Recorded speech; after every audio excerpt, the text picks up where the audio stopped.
नमस्कार, जनमत की बात आर.के. जायसवाल के साथ इस कार्यक्रम में एक बार फिर से आपका स्वागत है। भारतीय जनता पार्टी महिला मोर्चा के नवनियुक्त उपाध्यक्ष के सामने चुनौतियां कम नहीं हैं। एक तरफ उन्हें दिल्ली में पार्टी संगठन को मजबूत करना है, तो वहीं आम आदमी पार्टी के बढ़ते कदमों को भी रोकना है। इसके अलावा पार्टी के वरिष्ठ नेताओं को साथ लेकर चलने और भितरघात से निपटने की चुनौती भी उनके सामने है। बतौर उपाध्यक्ष उनकी क्या प्राथमिकताएं रहेंगी और तमाम चुनौतियों का वह किस तरह से सामना करेंगी, इस बारे में जनमत की पुकार के मुख्य संपादक आर.के. जायसवाल ने रेखा गुप्ता से बातचीत की।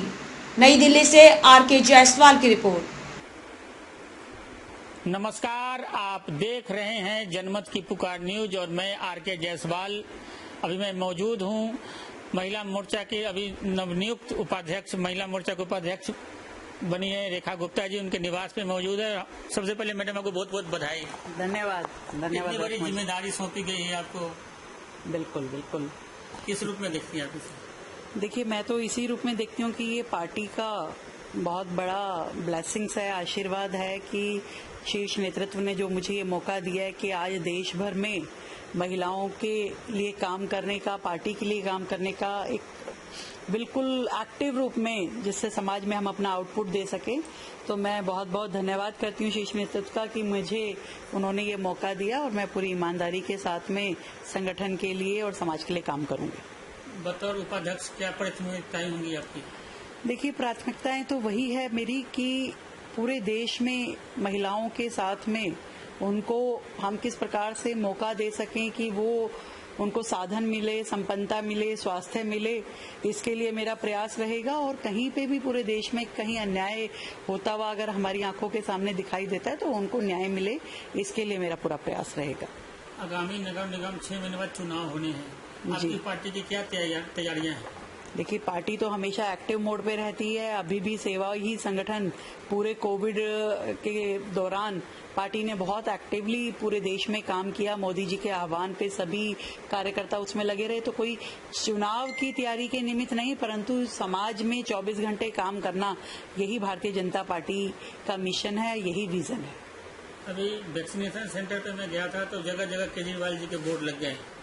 जी, देखिए, उनको तो दूसरे की कढ़ाई में चम्मच मारने की आदत है। आज मोदी जी पूरे देश में फ्री वैक्सीन, पूरी सुविधाएं, पूरा सब कुछ कर रहे हैं, तो वो अपने होर्डिंग लगा करके जो भी करते रहे। जनता को पता है कि उनके लिए कौन क्या कर रहा है। आज जब उनको मौका दिया गया तो वो पूरी तरह से विफल रहे। उन्होंने दिल्ली की जनता को गुमराह किया। कोई इंजेक्शन, वैक्सीनेशन उस समय लग नहीं पाए। पूरे कोविड के दौरान कोई सुविधाएं नहीं दे पाए। केंद्र ने ऑक्सीजन दी, वो ऑक्सीजन नहीं बांट पाए। केंद्र ने सुविधाएं दी, वो काम नहीं कर पाए। आज भी दिल्ली में ऑक्सीजन प्लांट केंद्र लगा रहा है। तो काम केंद्र करता है, उनको तो बस उस बिछे हुए आसन पे बैठने की आदत है और वो करते ही रहेंगे, उनको कोई रोक नहीं सकता। पर यह है कि जनता समझदार है, वो समझती है इन चीजों को।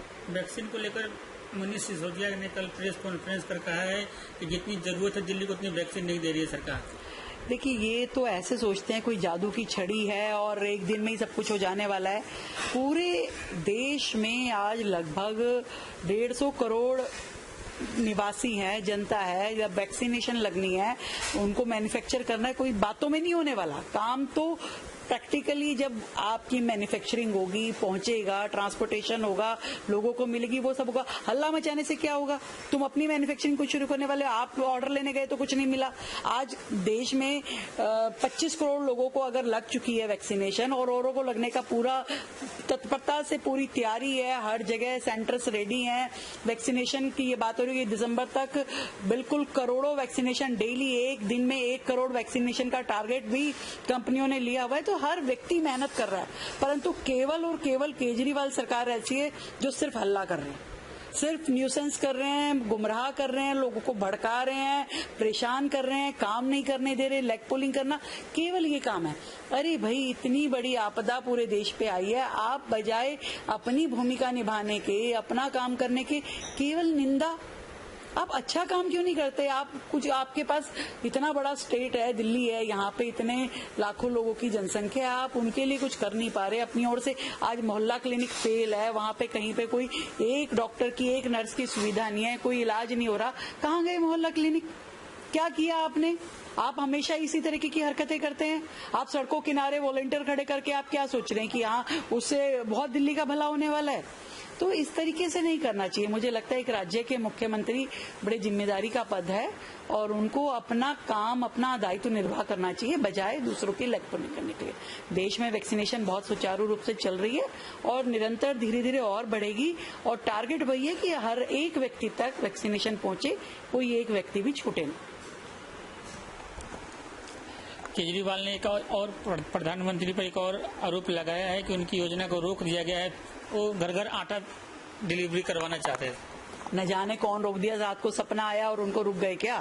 अरे राशन दे रही है मोदी सरकार, रोकने के लिए दे रही है क्या? अगर ऐसे करना हो तो अपने आप ना जाके बांट लेते। आपको दिया, वैक्सीनेशन आपको दे दी, राशन आपको दे दिया, ऑक्सीजन प्लांट आपको दे रहे हैं, अस्पताल बना के आपको दे रहे हैं, और आपको क्या चाहिए? मतलब अब वही वाली बात है कि आपको तो कुछ ना कुछ सीन क्रिएट करना है। मुझे रोक दिया, मुझे पकड़ लिया, मुझे सुबह उठाया नहीं, मुझे नहलाया नहीं, मुझे कपड़े नहीं पहनाए। अब ऐसी बातें भी कर सकते हैं वो किसी दिन भी। तो इस तरह की मानसिकता बहुत ही तुच्छ मानसिकता है और न जाने क्या उनका भाग्य चमका था जो दिल्ली के मुख्यमंत्री बन गए। नहीं तो उनकी बातचीत से ऐसा लगता नहीं कि वो किसी स्टेट के मुख्यमंत्री के लायक व्यक्ति हैं। तो आप ये देख रहे थे जनमत की पुकार न्यूज। फिर मिलते हैं किसी और खबरों के साथ। नमस्कार।